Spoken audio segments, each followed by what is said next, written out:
السلام عليكم، ان شاء الله تكونوا بخير بصحه جيده.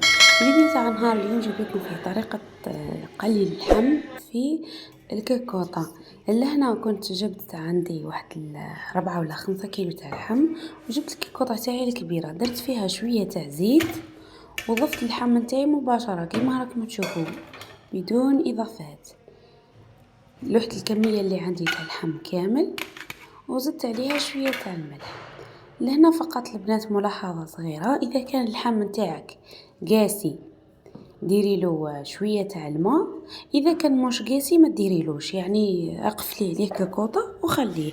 أنا هنا اللحم نتاعي بعد ما ضفت له الملح كيما راكم تشوفوا راح نضيف له حوالي كاس تاع ماء ولا كاس ونص تاع ماء، خاطر كمية اللحم ياسر وزيد عندي اللحم قاسي.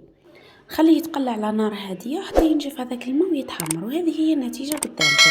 اذا عجبكم الفيديو ما تنسوش تشتركوا في القناه وتفعلوا الجرس عندكم فضلا وليس امرا.